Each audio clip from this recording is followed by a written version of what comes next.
Everyone, तो आज हम लेकर आए हैं class 10th maths chapter 2 polynomials का एक बहुत ही इंटरेस्टिंग क्वेश्चन। तो चलिए देखते हैं ये क्वेश्चन क्या कहता है। Let p of x be any polynomial. ठीक है, पी ऑफ एक्स एक पॉलिनोमियल है। When it is divided by x minus 19 and x minus 91 then the remainder are 91 and 19। तो जब हम इसे x माइनस 19 से डिवाइड करते हैं तो हमें आंसर मिलता है 91, और जब हम इसे x माइनस 91 से डिवाइड करते हैं तो आंसर मिलता है 19। ठीक है, तो फिर उसके बाद हमसे सवाल में पूछा है तो हमारे पास रिमाइंडर क्या आएगा जब हम इस पी ऑफ एक्स को x minus 19 multiplied by x minus 91 से डिवाइड करेंगे। तो चलिए देखते हैं इसका सोल्यूशन।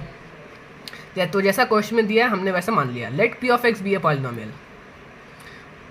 तो इस क्वेश्चन को सॉल्व करने से पहले हमें ये जानना होगा कि रिमाइंडर थ्योरम क्या होता है, क्योंकि ये क्वेश्चन को सॉल्व करने का ये एक की कंसेप्ट है। अगर आपको ये नहीं पता होगा कि रिमाइंडर थ्योरम क्या होता है तो शायद आप इस क्वेश्चन को सॉल्व ना कर पाएँ।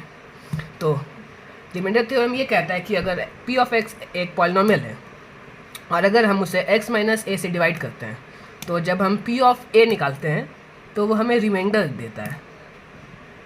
तो इससे हमें ये सीखने को मिलता है कि अगर हम कोई भी पॉलिनोमियल लेते हैं और अगर हम उसे किसी इस फॉर्म के डिवाइडर से डिवाइड करते हैं जिसे हम x माइनस ए के फॉर्म में लिख सकते हैं, तो जब हम p ऑफ a निकालेंगे तो वो हमें एक रिमाइंडर देगा।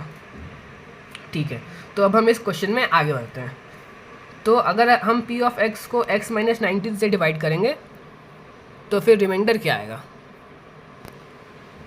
p ऑफ 19 हम मान लेते हैं कि ये एक रिमाइंडर है। तो जब हम p ऑफ 19 यहाँ पर पुट करेंगे, जैसा कि हमने अभी बात की थी रिमाइंडर थ्योरम में, फिर यहाँ पर जब हम p ऑफ 19 पुट करेंगे तो फिर हमें रिमाइंडर मिल रहा है 91। तो हमने यहाँ पर लिख दिया और हम रिमाइंडर को इस फॉर्म में लिख सकते हैं ax प्लस b के फॉर्म में, और यहाँ पर x की वैल्यू हो जाएगी 19 क्योंकि हमने यहाँ पर 19 पुट किया। तो यही सेम काम हम दूसरे इक्वेशन में भी करेंगे। यहाँ पर हम p ऑफ 91 डालेंगे तो फिर हमें यहाँ पे रिमाइंडर मिलेगा। तो p ऑफ 91 की वैल्यू आएगी 19 एज पर रिमाइंडर थ्योरम, और यहाँ पर हमने 91 पुट किया था तो यहाँ पर x की वैल्यू आ जाएगी 91। तो हमें ये इक्वेशन 1 मिल गई और ये इक्वेशन 2 मिल गई। तो अब जैसा कि आप सब जानते हैं कि linear equation in two variable को कैसे सॉल्व किया जाता है, तो ये बहुत ही आसान है। तो इन दोनों को सॉल्व करके हमें आंसर मिल जाएगा a is equals to -1 and b is equals to 1 1 0। तो अब हमारी जो ओरिजिनल पॉलिनोमियल था p ऑफ x, इसको हम इस फॉर्म में लिख सकते हैं। Dividend is equals to divisor into quotient plus remainder. तो हमें जो निकालना था वो ये रहा रिमाइंडर।